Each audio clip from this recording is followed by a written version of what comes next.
We will move to Paula Dixon, Progressive Maryland, on special education. I am not with Progressive Maryland. Oh, okay. Thank you so much. Apologies for that. Welcome. Hello, Board, Superintendent House. I'm Paula Dixon. I bought a house in Bowie 2 years ago because Whitehall Elementary had a 9 out of 10 rating. I only wish I'd known then that that rating does not apply to students with special needs. I'm raising a child with autism and ADHD who was in kindergarten at Whitehall last year. He did not attend pre-K, which the Whitehall staff knew. Yet week 2 of school, they gave him a written test, marking almost every section incomplete, then used this test to assign him an insane IQ of 84. Look, I was a child prodigy with a documented IQ of 160, and I promise this child is at least as smart as I ever was. That was the first red flag. We were told that Whitehall would accommodate this brilliant child by giving him toddler toys and teaching him at a slower pace, red flag number 2. You see, like many students with autism, our kiddo reads in whole words rather than letters. But this teaching style is not available in the very limited environment of Whitehall. Understandably, our little boy grew tired of being treated like a simpleton, and he began to elope from the classroom.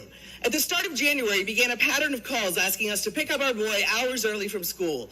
At no point were we told that these early dismissals, and there were dozens, were supposed to go on record as half-day suspensions. They did not.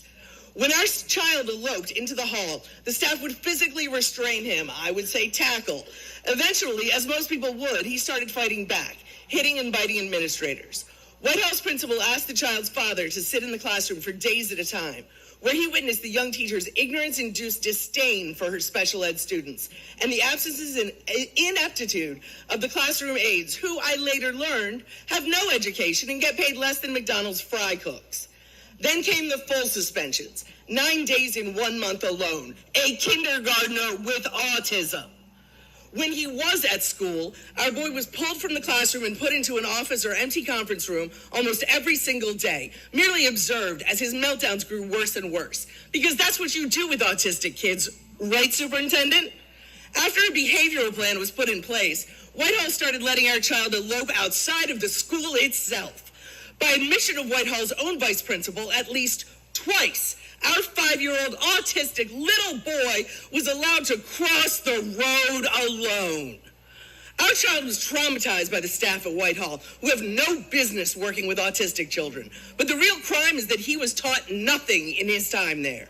Oh, and he's now been labeled a behavior problem and has been universally rejected from all the private and non-public schools we were perfectly willing to pay for after your kindergarten. So now our child sits, languishing in the public school system of PG County. And what happens to his enormous potential and that of so many other twice exceptional children is in your hands. Please act accordingly. Thank you so much.